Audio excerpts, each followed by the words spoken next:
Good Tuesday morning to you, everyone. Isaac Petcash here for Erie News Now, joining you live here on ENN Plus online, as well as Facebook, Twitter, and YouTube here at Erie News Now. We have some breaking news to get to you here this morning. We reported last night, I had heard from sources, several sources close to the situation, that Pennsylvania Governor Tom Wolf would soon be announcing new restrictions, new mandates on sporting event capacity guidelines in Pennsylvania, and we have those official word today. Now, again, it was supposed to be released at 10 a.m. by the governor, but again, the source telling us as of just a few moments ago. Let's go ahead and break down what this will look like. We're here on Twitter.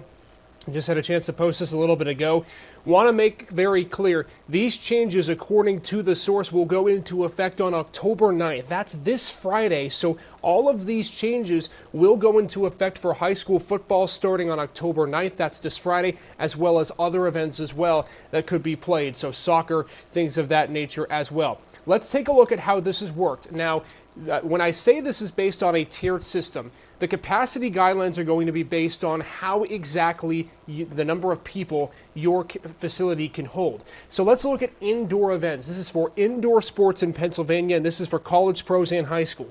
If your venue has between 0 and 2,000 people, you're allowed to have a maximum of 20% capacity. What that means is that if your venue could hold 2,000 people, you're allowed 400 people inside your venue. Moving down, for the more mid-sized areas, between 2,001 and 10,000 people, you're allowed a maximum of 15% occupancy max of your facility. Again, remember, take the maximum amount of people that you can have inside your facility and then take 15% of that. That's how much you're allowed to have. Over 10,000 people, it's 10%. So let's say PPG Paints Arena, Wells Fargo Center in Philadelphia, for those indoor facilities that hold NHL teams, you're allowed 10% maximum occupancy, and that's up to 3,750 people is what you're allowed specifically for that event. So again, for indoor events, you take a look at what exactly this all entails. Again, it goes on a sliding scale, a tiered system based on how this works. Outdoor events. This is the maximum occupancy allowed for outdoor events. 25% between 0 and 2,000 people, which means for high school football, if your stadium holds 2,000 people, you're allowed 25% of that, which would be 500. We move down, it's a lot of the same lines. Between 2 and 10,000 people, 20%, and NFL stadiums of over 10,000 people capacity, it's a 15% maximum with up to 7,500 people allowed. So, First Financial Field in Philadelphia, as well as Heinz Field in Pittsburgh, could have up to 7,500 people here. Now, again, the source we have is not willing to be identified, but is close to the situation. That announcement will be made official at 10 a.m. So that's kind of where we're at right now when it comes to this. Let's go ahead and take a look at the article here that was posted. Again, just continuing to go along of how these guidelines will work here. Again, the capacity limits as follows for indoor and outdoor events. It's also important to note this as well. This was put in a release just a moment ago here. An event or gathering is defined as a temporary grouping of individuals for defined purposes that takes place over a limited time frame, such as hours or days. So you continue to read that here, and we just continue to see that obviously at this moment there is going to be some changes when it comes to capacity guidelines for high school sports and for college sports. I just saw our sports director, John Leidick, walk in, so I'm going to ask him over the air if he wants to join me here at the alert desk to kind of talk this over really quickly. But obviously this is information that we're learning just now, and information that is coming to us in the last few minutes here. We'd reported last night that there might be some changes. Right now, though, we're not exactly, we do have that official information, rather, as to how this is going to play out. Getting John on the desk right now, of course, all this information just being new, and we're going to go ahead and let John get mic'd up here, and we'll put the camera back on us. I'll go back to Facebook really quickly, taking a look at these rates again, indoor and outdoor capacity. So some breaking news here relating to that. All right, John Leidick joining me now. John, I didn't even let you get your coat off. That's how quickly this is going on here. Again, the announcement coming out just a few moments ago. Your reaction to this? We thought there might be some new guidelines in place eventually, and here they are. Well, obviously the big one right now currently is the high school. This allows a lot more parents to get in, but I think the biggest one, thinking about this morning, when you were on top of this story last night and just learning about this, is the Erie Insurance Arena. We know the Erie Otters season, they want to start December 1, and Dave Brown, the Otters general manager, said he had optimism about this. This is a step forward, and the people that I've discussed with the Erie Otters, as part of the organization, they said really there couldn't be a season without fans.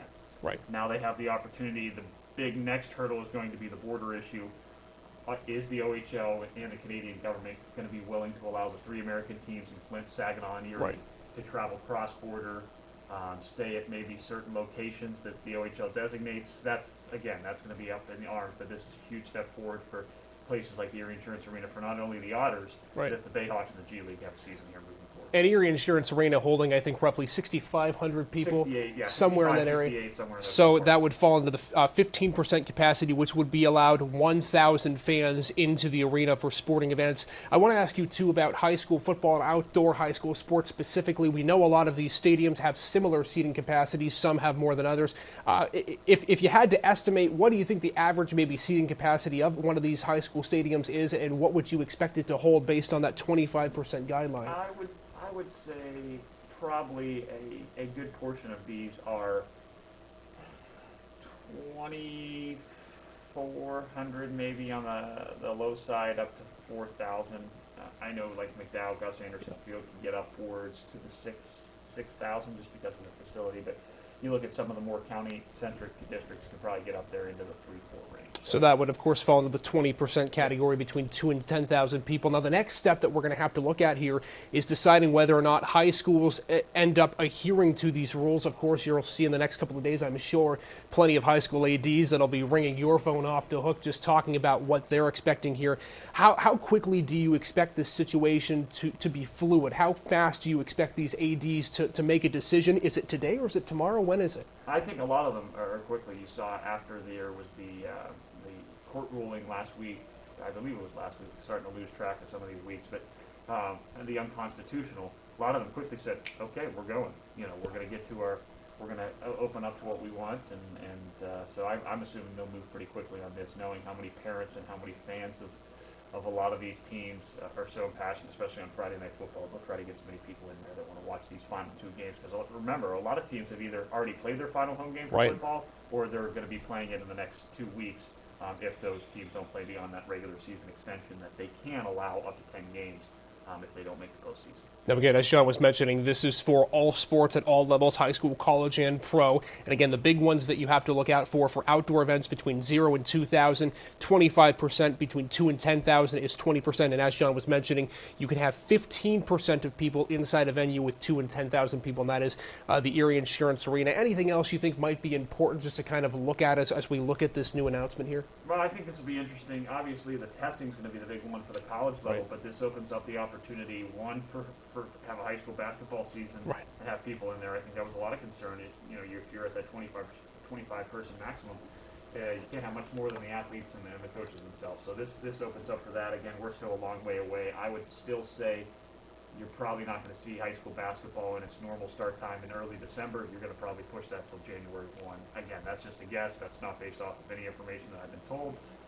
But I would see a push. But this is a big step forward for both high schools and then colleges, including Edinburgh, Mercyhurst, Penn State Barron, if they want to move forward into that January 1 start date with some of their winter sports. Opens up the floodgates, if you will, for every stadium now to have some capacity at sporting events. That's John Leidick, sports director here, as we're getting this new information. We'll, of course, keep you up to date on erienewsnow.com, Facebook, and Twitter as more information becomes available. Again, we were expecting the governor to release this either in a conference or in some sort of a statement at 10 a.m., but we do have that information that was confirmed by a source, and it is going to be a tiered system based on those capacity rules. We'll be back with more, of course, in just a little bit, but until then, everyone, take care and stay safe.